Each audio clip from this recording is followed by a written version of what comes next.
Morning, જય Shri Krishna. BA ના લેક્ચરમાં અત્યારે આપણે ચેપ્ટર 1 જેનું નામ છે સંચાલનનું સ્વરૂપ અને મહત્વ ચાલુ છે. એમાં આપણે ચાલુનો ટોપિક આપણો સંચાલનના કાર્યો છે. આપણે આગલા લેક્ચરમાં સંચાલનના જે નિષ્ણાતો છે, વિદ્વાનો છે, ઉડુનલ, હેનરી ફેયોલ, જ્યોર્જ ટેરી, લ્યુથર ગ્યુલી, આ બધા નિષ્ણાતોના અભિપ્રાય પ્રમાણે જે પણ સંચાલનના કાર્યનું વર્ગીકરણ કરવામાં આવ્યું હતું તેનો અભ્યાસ કર્યો. એમાંથી આજે આપણે એક પછી એક સંચાલનના કાર્યોને ટૂંકમાં સમજી લેશું.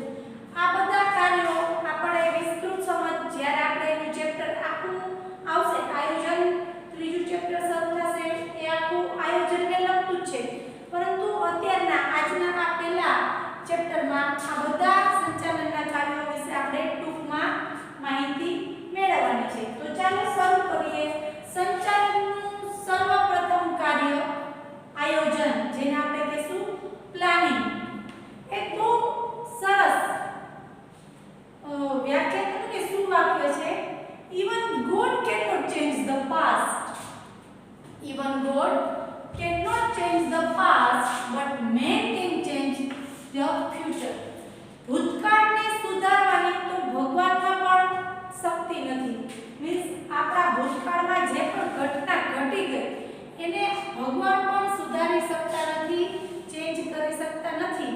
પરંતુ માણસ જો ધારે તો તેનું ફ્યુચર ચેન્જ કરી શકે છે. બરાબર, ચેન્જ કરવું એટલે સુધારવું. આ વ્યાખ્યા જો ભૂતકાળને તો બદલી નથી શકાતું, પણ ભવિષ્ય કેવું છે, આપણું ભવિષ્ય કેવું રહેશે એ નક્કી કરવું આપણા હાથમાં છે.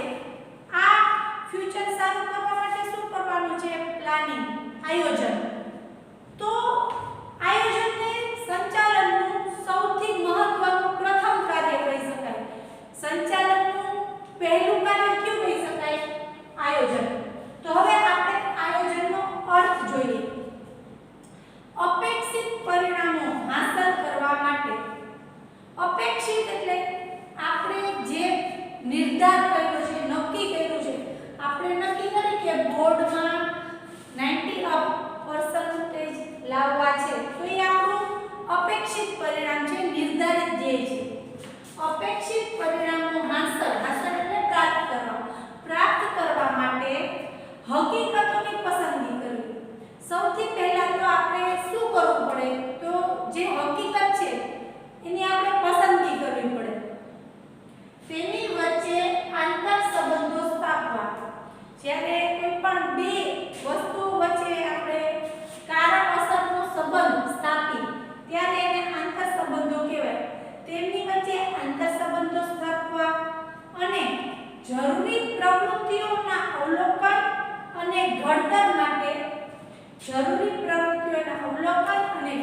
માટે પૂર્વાનુમાન કરવું એટલે આયોજન. તો આ શબ્દ ખાસ યાદ રાખજો. આયોજન છે ને એક માનસિક પ્રક્રિયા છે જે પૂર્વાનુમાન પર આધારિત છે. પૂર્વ અનુમાન આપણે બધાનું જ્યારે કોઈ આયોજન કરીએ છીએ ત્યારે શું કરીએ છીએ? આપણે બધું પૂર્વાનુમાન કરીએ છીએ કે આ સમયે આમ કરવાનું છે, આ આમ કરવાનું છે. તો ફરીથી પહેલા આયોજનનો આ અર્થ સમજીએ. અપેક્ષિત પરિણામો હાંસલ કરવા માટે હકીકતોની પસંદગી કરી, તેમના વચ્ચે આંતર સંબંધો સ્થાપવા અને જરૂરી પ્રવૃત્તિઓના અવલોકન અને ઘડતર માટે પૂર્વાનુમાન કરવું એટલે આયોજન. હવે આમાં હજી થોડો ઓછો ટકો પડ્યો હશે, આઈ નો. બરાબર, થોડા શબ્દો કહીને વધારે પડતા ભારે છે. તો આ સારી રીતે સરળ શબ્દમાં સમજાય એવી રીતે છે કે નક્કી કરેલા હેતુઓને સિદ્ધ કરવા માટે. આપણે કોઈ પણ હેતુ નક્કી કર્યો છે તો હેતુ નક્કી કરવા પછી આપણે એને સિદ્ધ કરવા માટે કયું કાર્ય કોણે, ક્યારે, કેવી રીતે અને કેટલા પ્રમાણમાં કરવાનું છે. કયું કાર્ય કોણે કરવાનું છે, ક્યારે કરવાનું છે, કેવી રીતે કરવાનું છે અને કેટલા પ્રમાણમાં કરવાનું છે, અને ક્યારે કાર્ય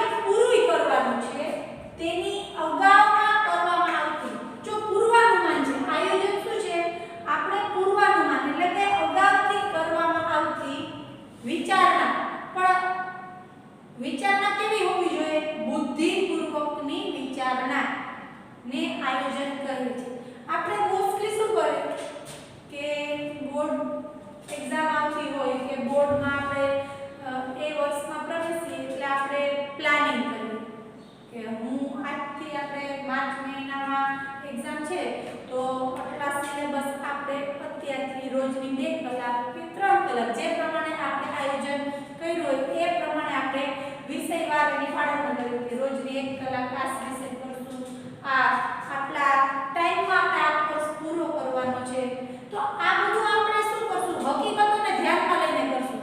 આપણને ખબર છે કે સ્કૂલમાં આટલો સમય પસાર કરવાનો છે, ઘરે જઈને હોમવર્ક કે બીજા કામ માટે આટલો સમય જશે, પછી જે સમય આપણા પાસે વધશે એ 3 કે 4 કલાક હશે, એમાંથી 3 કલાક આપણે ફાળવી શકીએ. તો આ બધું એક બુદ્ધિપૂર્વકની વિચારણા કહેવાય. બરાબર? એના માટે આપણે હકીકતોની પસંદગી કરવી પડે. તો આપણે અર્થ પરથી આપણે શું કહી શકીએ? આયોજન, તો એક તો આયોજનને કેના સાથે સંબંધ છે? આયોજનને ફ્યુચર, ભવિષ્ય સાથે સંબંધ છે. કારણ કે આયોજન કરવાથી આપણે શું સુધારી શકીએ? આપણું ભવિષ્ય. એટલે કે કોઈ પણ એકમ પોતાના જે ધ્યેય નક્કી કરવાના છે, ભવિષ્યના જે ધ્યેય સિદ્ધ કરવા છે, નક્કી કરેલા ધ્યેયને સિદ્ધ કરવા છે, એના માટે એ અત્યારે વર્તમાનમાં એ આયોજન કરે છે. તો આ સરળ રીતે આપણે અર્થ કહી શકાય કે નક્કી કરેલા હેતુઓને સિદ્ધ કરવા માટે કયું કાર્ય કોણે, ક્યારે, કેવી રીતે, કેટલા પ્રમાણમાં કરવાનું છે અને કાર્ય પૂરું ક્યારે કરવાનું છે, એની અગાઉથી કરવામાં આવતી બુદ્ધિપૂર્વકની વિચારણાને આયોજન કહેવાય છે. બરાબર? હવે આયોજનથી શું થાય છે? જો આપણે આયોજન કરેલું હોય, જો ભવિષ્યની કાલે શું થશે તો કોઈને ખબર નથી. કોને ખબર હતી કે આ લોકડાઉન આવશે અને આપણે આવી રીતના ડિસ્ટન્સ લર્નિંગથી મોબાઈલનો યુઝ કરીને ભણવાનો સમય આવશે? આ બધા જોખમો, અનિશ્ચિતતાઓ હોય ભવિષ્યમાં જે આવવાની હોય એની અગાઉથી કોઈ જાણકારી હોતી નથી. તો એવી રીતે ધંધાકીય એકમને આવા બધા જોખમો, અનિશ્ચિતતાઓનો સામનો કરવો પડતો હોય છે. તો આયોજન કરવાથી શું થાય? જો આયોજન કરેલી હોય તો આ જોખમ અને અનિશ્ચિતતાનું પ્રમાણ ઘટાડી શકાય. બરાબર? ધંધાકીય એકમ વ્યવસ્થિત આયોજન કરે તો જે ભવિષ્યમાં જે જોખમ અને અનિશ્ચિતતા આવવાના છે એનું જે પ્રમાણ છે એને આપણે નિવારી તો ન શકીએ. આવવાના છે તો આવવાના છે, પરંતુ એનું જે અસર છે એને આપણે ઘટાડી શકીએ છીએ. બીજું, આયોજન કરવાથી જે એકમ છે એ પોતાના જે નિર્ધારિત ધ્યેય છે એને સરળતાથી, જો પ્રથમ પગથિયું છે આયોજન એ સંચાલનનું પ્રથમ પગથિયું છે, પ્રથમ પગથિયાથી જ શરૂઆત થાય છે. એટલે સંચાલનના બીજા બધા કાર્યોની શરૂઆત ક્યાંથી થાય છે? આપણે આયોજન કરવાથી થાય છે. ધ્યેય સિદ્ધિનો માર્ગ સરળ બને છે અને ઘણીવાર શું હોય છે કે ધ્યેય સિદ્ધ કરવા માટે અલગ અલગ વિકલ્પો હોય છે. બરાબર? તો આ વિકલ્પોમાંથી કયો શ્રેષ્ઠ વિકલ્પ હોય એની આપણે અગાઉથી બુદ્ધિપૂર્વકની વિચારણા કરવી પડતી હોય છે. તો આને આપણે આયોજન કહી શકાય. તો આયોજન ખૂબ જ જરૂરી છે, ખૂબ જ મહત્વનું છે, સંચાલનનું સર્વપ્રથમ કાર્ય છે અને આયોજન કરવાથી જોખમ અને અનિશ્ચિતતાની અસર ઘટાડી શકાય છે. આયોજન શું છે? તો સંચાલનના બીજા બધા જે કાર્યો છે જેમ કે વ્યવસ્થા તંત્ર, કર્મચારી વ્યવસ્થા, સંકલન, અંકુશ, આ બધાનો આધાર કોના સાથે રહેલો છે? કોના પર રહેલો છે? આયોજન પર રહેલો છે. તો આયોજન એટલે કે કયું કાર્ય કેવી રીતે કરવું, ક્યારે કરવું, કેટલા પ્રમાણમાં કરવું, ક્યારે પૂરું કરવું, એ બધાની બુદ્ધિપૂર્વકની વિચારણા. પહેલું, સૌથી પહેલું કાર્ય કહેવાય સંચાલનનું અને સૌથી મહત્વનું. આયોજન વ્યવસ્થિત હોય તો જ ધંધાકીય એકમ પોતાનું નિર્ધારિત ધ્યેય પ્રાપ્ત કરી શકે છે. હવે આપણે સંચાલનનું બીજું કાર્ય જોઈશું. સંચાલનનું બીજું કાર્ય છે વ્યવસ્થા તંત્ર, જેને પ્રબંધન કહેવામાં આવે છે, જેને અંગ્રેજીમાં કહેશું ઓર્ગેનાઇઝિંગ. આપણે સંચાલનનું પહેલું કાર્ય કયું જોયું? આયોજન. આયોજન આપણે જોયું કે એ પૂર્વ નિર્ધારિત ધ્યેયને સિદ્ધ કરવા માટે, જે ભવિષ્ય માટે જે આપણે આગાહી કરીએ છીએ, બરાબર, કે કેવું કાર્ય કોણ કરશે, કેવી રીતે કરશે, એ બધું પૂર્વ ધારણા કરીએ છીએ, પૂર્વ નિર્ધારિત કરીએ છીએ, કયું કાર્ય ક્યારે પૂરું થશે. આ બધું આયોજનનું જે સર્વપ્રથમ કાર્ય છે સંચાલનનું. આયોજન જે ધ્યેય, નીતિ, કાર્યક્રમ આ બધું ઘડતર કરે છે. આયોજન એક બૌદ્ધિક પ્રક્રિયા છે, એટલે કે કઈ નક્કી કરવાનું કાર્ય કરે છે. તો કોઈ પણ નિર્ણય નક્કી થઈ ગયો પછી એને અમલમાં કરવાનું કામ એ જરૂરી છે, બરાબર. તો આ અમલ કરવાનું કામ કોણ કરે છે? વ્યવસ્થા તંત્ર કરે છે. તો આપણે સામાન્ય અર્થમાં વ્યવસ્થા તંત્ર એટલે શું એમ કેવું હોય તો એમ કહી શકાય સમાન હેતુની સિદ્ધિ અર્થે. હેતુ કોઈ પણ ધંધાકીય એકમ હોય, બરાબર, એમાં જેટલા પણ કર્મચારી છે એ બધાનો હેતુ સમાન હોવો જોઈએ. મીન્સ કે દરેક એક જ સરખા હેતુ માટે કાર્યરત હોવા જોઈએ. સમાન હેતુની સિદ્ધિ અર્થે કાર્યરત વ્યક્તિઓ એટલે કે કાર્ય કરતા વ્યક્તિઓ વચ્ચે સત્તા અને જવાબદારીની વહેંચણી કરતા માળખાને વ્યવસ્થા તંત્ર કહે છે. વ્યવસ્થા તંત્ર એક માળખું છે. ફરીથી સમાન હેતુની સિદ્ધિ અર્થે કાર્યરત વ્યક્તિઓ વચ્ચે સત્તા અને જવાબદારીની વહેંચણી કરતું માળખું એટલે કે વ્યવસ્થા તંત્ર. આયોજન દ્વારા જે પણ નીતિ, કાર્યક્રમ આ બધાનું ઘડતર થયું હોય, આ બધા નિર્ણયોનો અમલ એને પાર પાડવાનું કામ કોણ કરે છે? વ્યવસ્થા તંત્ર કરે છે. એટલે કે શું? સૌથી પહેલા તો જે નિર્ધારિત હેતુ છે, ધ્યેય છે, એને સિદ્ધ કરવા માટે એકમને અલગ અલગ વિભાગમાં વિભાજિત કરી દેવામાં આવે છે. કાર્ય જે પણ હોય દરેક વિભાગનું અલગ અલગ કાર્ય નક્કી કરવામાં આવે છે. હવે આ વિભાગના કર્મચારીઓનું જૂથ પણ અલગ અલગ બનાવી દેવામાં આવે છે. આપણે જોયું કે એકમમાં નાણાં વિભાગ હોય, ઉત્પાદન વિભાગ હોય, વેચાણ વિભાગ, ખરીદ વિભાગ, કર્મચારી વિભાગ, આ બધા વિભાગોનું સૌથી પહેલા તો વર્ગીકરણ કરવું, એટલે કે વિભાગો તૈયાર કરવા, ત્યારબાદ જુદા જુદા માનવ જૂથોને આ વિભાગ વહેંચી દેવાના, બરાબર. એટલે કે જે તે વિભાગમાં કર્મચારીઓની સંખ્યા નક્કી કરવી. સૌથી પહેલા આપણે વિભાગ તૈયાર કર્યા, એ વિભાગમાં કર્મચારી જૂથો તૈયાર કર્યા. આ કર્મચારી જૂથોને શું કરવાનું? તો આ બધા કર્મચારીઓ જૂથોને જે તે વિભાગને લગતી સત્તા અને જવાબદારીની વહેંચણી કરી. 3 કામ કર્યા. સૌથી પહેલા આયોજન પ્રમાણે આપણે આખી પ્રક્રિયા કાર્યક્રમ નક્કી થઈ ગયો.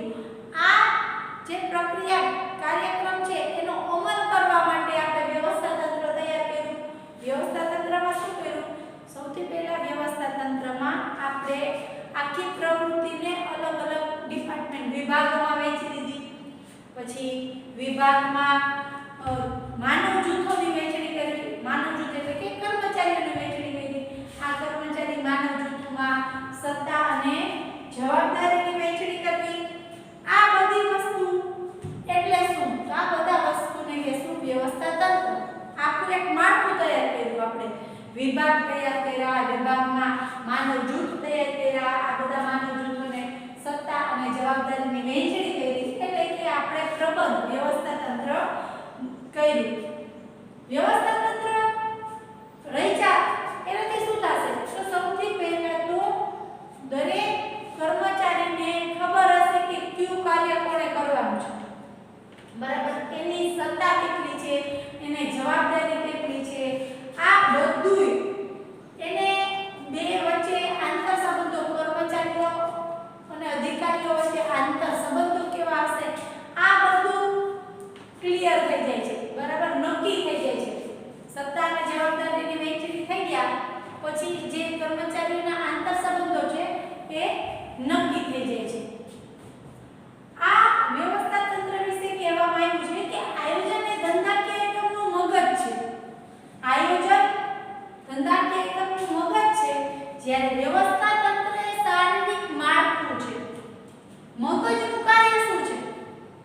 મગજ કોઈ પણ વાત નક્કી કરે છે. આપણે એક્ઝામ દેતા હોય, આપણા હાથમાં પેપર આવે, ક્વેશ્ચન પેપર આવે, એટલે આપણે એક ક્વેશ્ચન જોયું, બરાબર, સંચાલનની વિવિધ સપાટી આકૃતિ દોરી સમજાવો. આપણને મગજમાં એના જવાબ ખબર છે કે હા હા 3 સપાટી આવે, ઊંચું, મધ્યમ, નિમ્ન. પરંતુ મગજ તો લખવાનું નથી, એ શું કરશે? આદેશ આપશે હાથને, પગને. તો આપણે આયોજન શું કરે છે? કોઈ પણ ધંધાકીય એકમનું મગજ તરીકે કામ કરે છે. મગજ માત્ર કામ નિર્ણયો લેવાનું કરે છે, પણ એ નિર્ણયોનો અમલ કોણ કરશે? વ્યવસ્થા તંત્ર. એટલે આપણે એને શારીરિક માળખું કીધું છે. શારીરિક મગજ દ્વારા કોઈ પણ નિર્ણય લેવામાં આવે, એ શરીરના જુદા જુદા અંગોને સંદેશો પહોંચાડે છે અને કામ થતું હોય છે. તો તમને પ્રશ્નમાં પૂછાય કે આયોજન એ ધંધાકીય એકમનું મગજ છે, જ્યારે વ્યવસ્થા તંત્ર એ શારીરિક માળખું છે, કારણ કે મગજ બૌદ્ધિક નિર્ણયો લેવાનું કામ કરે છે અને આ નિર્ણયનો અમલ કરવાનું કાર્ય વ્યવસ્થા તંત્ર દ્વારા કરવામાં આવતું હોય છે. અને આ બધા જે વિભાગોમાં એકમના જે વિવિધ વિભાગો હોય, એમાં જે કર્મચારીઓ કામ કરતા હોય છે, એમને વ્યવસ્થા તંત્રમાં સત્તા, જવાબદારી અને કાર્યની વહેંચણી વ્યવસ્થિત રીતે સમજી જાય તો પોતાનું કાર્ય સારી રીતે કરી શકે છે. તો આપણે સંચાલનનું બીજું કાર્ય વ્યવસ્થા તંત્ર જોયું. એનામાં આ પ્રશ્ન મહત્વનો છે. આયોજન એ ધંધાકીય એકમનું મગજ છે, જ્યારે વ્યવસ્થા તંત્ર એ શારીરિક માળખું છે. હવે આપણે સંચાલનનું ત્રીજું કાર્ય, જેનું નામ છે કર્મચારી વ્યવસ્થા, અને પછીના લેક્ચરમાં જોઈશું. સંચાલનનું ત્રીજું કાર્ય કર્મચારી વ્યવસ્થા, જેને આપણે સ્ટાફિંગ કહીશું. એક વ્યાખ્યા છે, employees are arms and legs of unit. Unit એટલે એકમ. Employees એટલે કર્મચારી. કર્મચારીઓ એકમના હાથ અને પગ છે. કોઈ પણ કામ આપણે હાથ અને પગની મદદથી કરતા હોય છે. તો એકમમાં કર્મચારીનું મહત્વ શું છે? તો કે ઈ એકમના હાથ અને પગ છે. એ જ બાબતમાં આગળ જોર્જ ટેરી એમ કહે છે કે કર્મચારી વ્યવસ્થાનો ઉદ્દેશ સંતોષકારક અને સંતુષ્ટ કર્મચારી દળ ઊભું કરવાનો, એટલે કે મેળવવાનો. જો કોઈ પણ એકમમાં કર્મચારીઓ વ્યવસ્થિત, સંતુષ્ટ મેળવવામાં આવે, સાથે સાથે જરૂરી છે જાળવી રાખવાનું. ખાલી આપણે કોઈને આપણા એકમમાં અપોઇન્ટ કરીએ ને રાખીએ, બરાબર, પરંતુ એને જાળવી રાખવા પણ એટલા જ જરૂરી છે. કોઈ પણ એકમમાં કર્મચારી ક્યારે જળવાઈ રહે? જો તે સંતોષકારક અને સંતુષ્ટ હોય તો. અને વિકસાવવાનું છે, એટલે કે કર્મચારી સંખ્યા વધારવાનું છે. આ ત્રણ છે.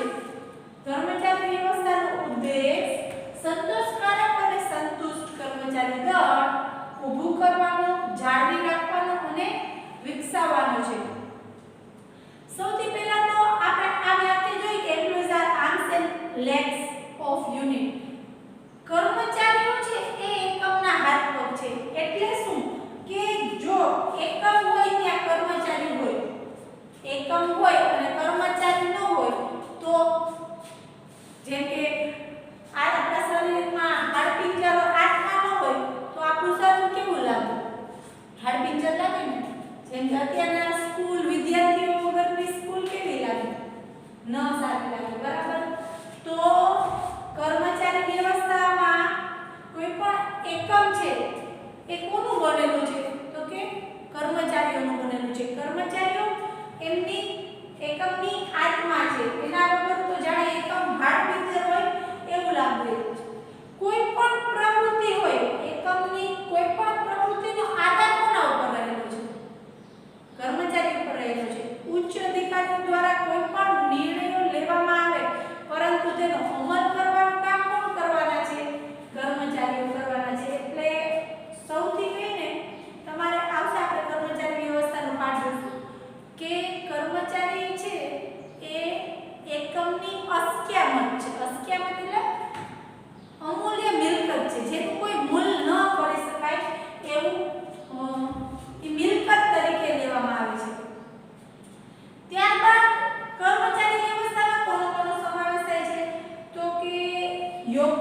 જગ્યાએ, યોગ્ય સમયે, યોગ્ય સંખ્યામાં, યોગ્ય લાયકાત ધરાવતા કર્મચારીઓ. જો બધું યોગ્ય હોવું જોઈએ. યોગ્ય સમય હોવો જોઈએ ભરતી કરવાનો, યોગ્ય સમયે, યોગ્ય સ્થળે, યોગ્ય સંખ્યામાં અને યોગ્ય લાયકાત ધરાવતા કર્મચારીઓની ભરતી કરવી, પછી એની બદલી આપવી એટલે કે પ્રમોશન ટ્રાન્સફર કરવા, પછી એને બઢતી આપવી, પ્રમોશન આપવું, પછી છૂટા કરવા, આ બધા કાર્યો બઢતી, બદલી, રદ કરવા, નિવૃત્તિ, આ બધા કાર્યોનો સમાવેશ કેમાં થાય છે? કર્મચારી વ્યવસ્થામાં કરવામાં આવે છે.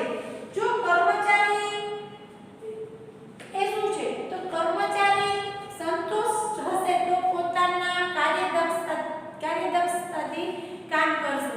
જો કાર્યદક્ષતાથી કામ કરશે તો એકમ પોતાનું નિર્ધારિત ધ્યેય સારી રીતે સિદ્ધ કરશે. આ સાથે સાથે કોઈ પણ કર્મચારીની કલ્યાણ માટેનું કામ પણ એકમે જોવાનું હોય છે. એટલે કે માત્ર કર્મચારીનું શોષણ નહીં પરંતુ એના જે કલ્યાણ માટેની પ્રવૃત્તિઓ હાથ ધરવાની એ પણ કર્મચારી વ્યવસ્થાનો જ એક ભાગ છે. આના માટે કોઈ પણ ઔદ્યોગિક એકમમાં કર્મચારીઓને કેવી સગવડો આપવામાં આવે, એના પ્રશ્નોનું નિરાકરણ કેવી રીતે કરવું કે જેથી કર્મચારી જુસ્સાથી અને વધુ કાર્યદક્ષતાથી કાર્ય કરી શકે, એ અંગેનો અભ્યાસ પણ જુદા જુદા ધંધાકીય એકમોમાં કરવામાં આવતો હોય છે. વર્તમાન સમયમાં કહી શકે તો માનવ શક્તિ આયોજન, માનવ સાધન વિકાસ, કામગીરીનું મૂલ્યાંકન કે પછી કોઈ પણ કામગીરીનું આયોજન કરવું, આ બધા પ્રશ્નો, આ બધા ટોપિકનો મુદ્દાનો સમાવેશ કર્મચારી વ્યવસ્થામાં કરવામાં આવે છે. અને કોઈ પણ એકમ માટે કહી શકાય કે કોઈ પણ એકમની સફળતાનો આધાર એના કર્મચારી ગણ ઉપર હોય. બરાબર, જો કર્મચારી ગણ સારું હોય તો કોઈ પણ એકમ સફળતાના કોઈ પણ ઊંચા શિખરો સિદ્ધ કરી શકતું હોય છે. એટલે જ તો તેને અસ્ક્યામત, અમૂલ્ય મિલકત, જેની કોઈ મૂલ્ય, તમે નાણાં ખરીદીને મશીનરી સરખી લઈ શકો. બરાબર, કોઈ બીજા એકમમાં જેવી મશીનરી હોય એવી જ મશીનરી તમે તમારા એકમમાં પૈસા ખર્ચીને, નાણાં ખર્ચીને લઈ શકો. પરંતુ જે એ મશીનરી યુઝ કરીને જે કાર્ય કરવાનું છે એ માનવ શક્તિ જ તમને સફળતા કે નિષ્ફળતા માટે નક્કી કરવાનો એક માપદંડ છે. તો સંચાલનના ત્રીજું કાર્ય કર્મચારી વ્યવસ્થા, સ્ટાફિંગ નો આપણે આજે અભ્યાસ કર્યો. આજના લેક્ચરમાં બસ આટલું જ. આવતીકાલે આપણે સંચાલનના બીજા કાર્યો જોઈશું. આભાર.